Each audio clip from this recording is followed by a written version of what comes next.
JR, haven't seen four shutouts in one season by a Georgia team since '76. Were you guys aware of that? How much do you talk about? How important is it to you get that shutout? Well, honestly, I didn't know until after the game. That was like since 81, since the 80s. When you go out there, you always want to shout at the team. You want to hold them to certain lower points. First thing you want to do is win the game and stop them. But when you see the shutouts in goal and you see it's in reach, you want to go out there and make sure it happens. What kind of growth have you seen in Richard, really over the last couple of years and this season as well? Well, just a lot more maturity in his game and studying film and becoming more of a student of the game.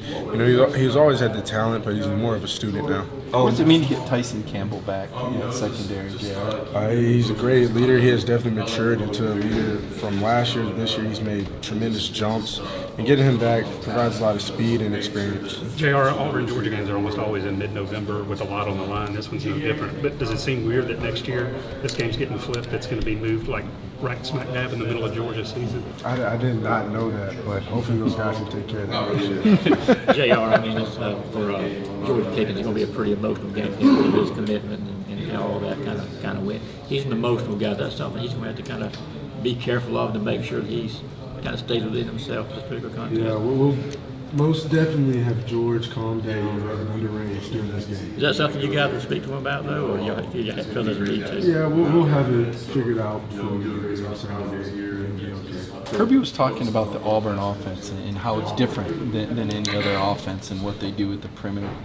Obviously, you're kind of the field general in the secondary. What do you see when you look at Auburn and just how clever of a coach is Malzahn from the schemes you've seen from him? He gives you headaches, man. You gotta do everything right. One mistake can lead to a big play, and we just gotta get in the film room, especially the younger guys that have not played against an offense like this. It's something that you don't see. It's something they don't play in the NFL. You don't see really people doing it anywhere in the league besides at Auburn. What's your description of the atmosphere at Auburn? Electrifying. I love playing there. It's amazing. It's always fun. I know our offense might not like it because it's so loud, but I love going to enemy territory like that. Seeing JR, all the youth around you, including on the coaching staff, are you a little bit amazed at what this defense has been able to do this season? Well, not really, because it's something we practice, something we preach. If you're old, if you're good enough, you're old enough, and that's something that we say around here. And just from the senior leadership that we have and the guys that maybe are juniors that taking leadership roles and leading these young guys to be able to play. How about Jordan Davis and his growth as well? What have you seen there? He's done a great job. Big Jordan, he's played throughout games. He's learned that he can play with that weight, and he's pushed himself. And that's the main thing for him is being consistent. And his personality, what kind of spirit does he bring?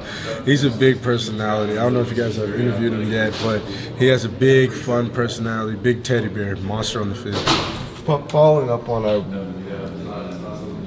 Richard, everybody talks about how he's grown, his maturity and everything, but he also seems like a guy who's got the personality, who comes up with some of those turnovers there, and he just has the personality to fit along with his performance. So, what type of thing stands out about his personality? And in terms of turnovers, do y'all have a competition to see who has more on defense? Well, we both get upset at each other if we drop an interception or we miss a play, but we also play off of each other. We do a good job. Me and him have a really good chemistry back there. That's something we've developed over the years. And just his personality, he's always happy. He always has a smile on his face, and he's a really funny guy. For Auburn, it kind of seems like what gets them going is that quick up-tempo kind of quick hit run game, and then passes over the top. So when you're playing them, how important is it to get them kind of out of that rhythm, what they like to do, and how have you seen that affect them in the games you played against them? You just got to win the first and second downs. If you can win those, put them in third and long, that'll be the key to this game. Tyreek Stevenson saw a lot of snaps. He's a talented guy that did a lot in the spring. What role have you played in his development, and what do you think's ahead for Tyreek Stevenson? The sky's the limit for that kid. You're going to hear his name maybe next year or junior year. He'll be up for some awards.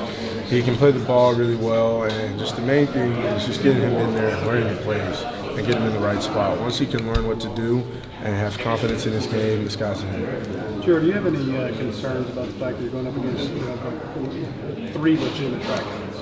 No, not at all. We have, I think, 3 legitimate track guys on our team too for defense. So We'll be fine. You said the defensive meetings are a little bit more fun, high energy, that it's just a joy to be around you guys this year as opposed to maybe some years past. I mean, what's been the biggest change? What's led to that? Just Coach Landon, he's younger, a lot of youth. He's always bringing something new to the table each week. He finds something about a team that he wants to talk about, and he brings it, and I love it. What was distinct about that environment 2 years ago when you went into Jordan? It was just loud, It was a loud environment, SEC atmosphere, rival opponent. I didn't know it was a big rivalry game until I went there, and I'm expecting the same thing. You all have played, I don't know how many true road games you'd had up to that point in 2017. You feel like you all have played a lot of games since then, maybe a little bit more ready for that?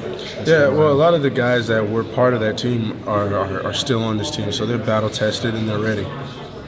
What have you seen or heard about Bo Nix so far from the tape and initial scouting? He's a great player. He does a lot with his feet. He plays tough for their team. He's going to lay it all on the line for them.